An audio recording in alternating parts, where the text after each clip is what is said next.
America's #1 show on pop culture and politics. This is the Michael Medved Show. And another great day in this greatest nation on God's green earth. A great day in particular for one of the presidential candidates who just got the most coveted endorsement so far in this election. I'm talking about Governor Nikki Haley, Ambassador Nikki Haley, who just received last night the formal endorsement of Chris Sununu, the wildly popular and universally acclaimed governor of New Hampshire.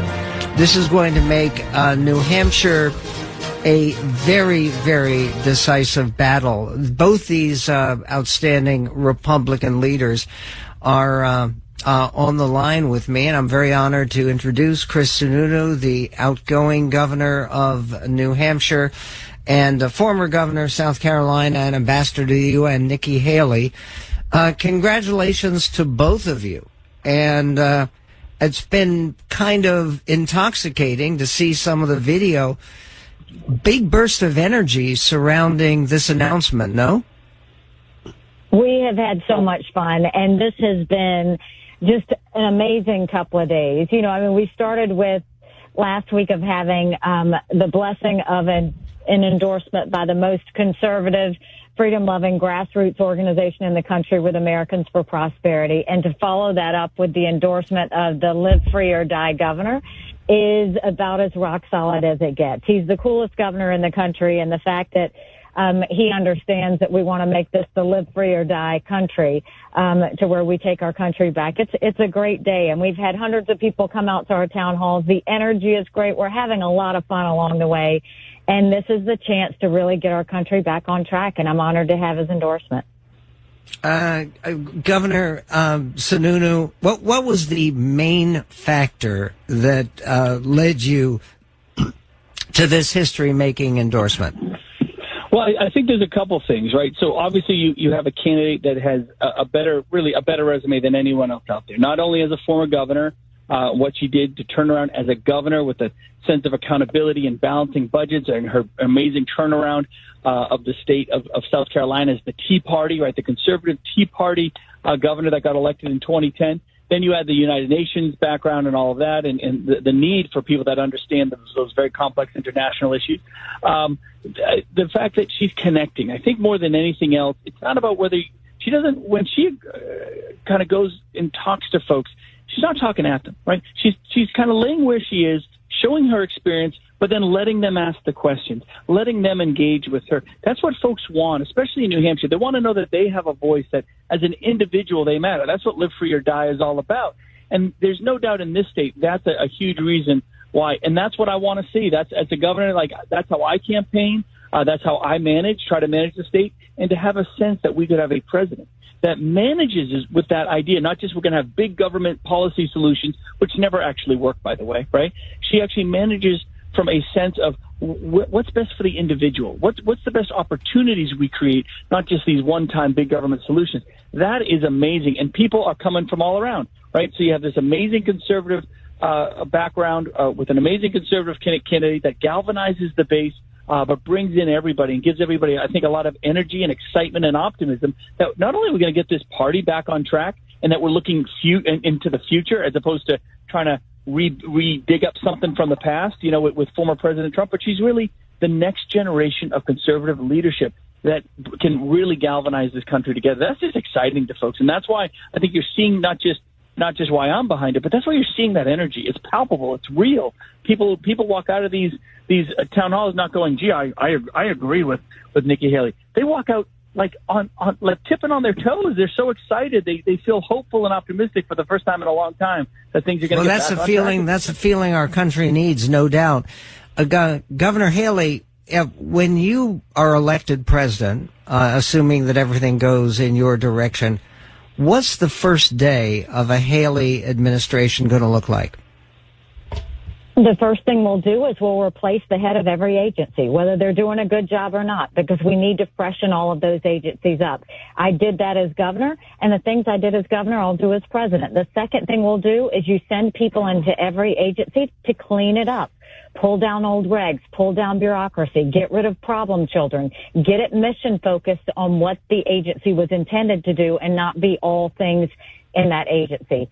Next, I gave my agencies 90-day benchmarks. They had to show a return on investment to the taxpayer. We'll do the same thing with our federal agencies and get them back to work. And then we saw that agencies were spending money, all of it, because they thought they weren't going to get the same amount the next year. So we put all of the spending online for all of taxpayers to see. And then we started incentivizing them to give money back to the taxpayers. And magic happened. And my agencies started to compete against each other. We'll do those exact same things when we get to Washington, and then we're going to go look at all of the federal programs and send as many of those programs down to the states as we can.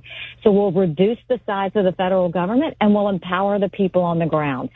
When we do all of that, our first focus will definitely be on the economy. How do we get inflation back on track?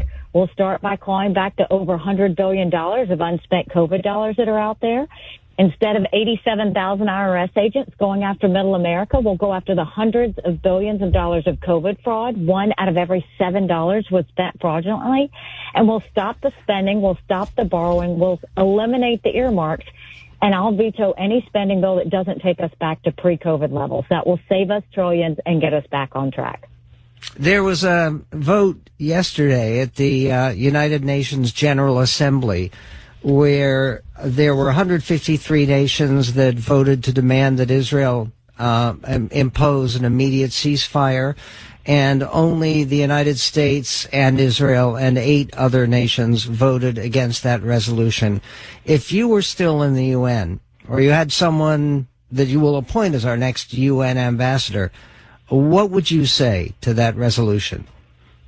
I would do exactly what I did when I was there and raise hell and say this is why the United Nations is a total farce. I mean, this is a new day, same thing all over again. What they do is they love to run to Israel's side when she's hit, but they all go and condemn Israel when she hits back. If that same issue had happened to America, you can bet we would have hit back. And the idea that Israel had to see their own people beheaded and babies burned and girls raped and bodies dragged through the streets of Gaza saying death to Israel, death to America. Israel has every right to defend itself, every right to fight back, and every one of those countries continue to show why the UN is nothing more than a farce.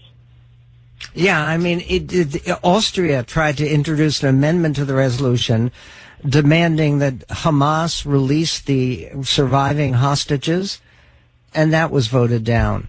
By the way, people can find out more about the Nikki Haley campaign, and it's a very, very well put together website at NikkiHaley.com. You can go to our website also. We have information about her candidacy. There was recently a terrific interview she did, and an extensive interview with Kate Batchelder Odell of the Wall Street Journal. And Governor Sununu, I hope you will keep in touch with us as you're along the campaign trail. And I wish you both Godspeed and a wonderful new year in the live free or die state. Let's hope we get lots of life, energy, encouragement, and the opposite of death, which is life and new hope and new energy.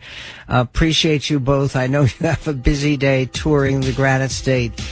And honestly, a Nikki Haley victory in the Granite State, or even a close second, can change the course of the American journey.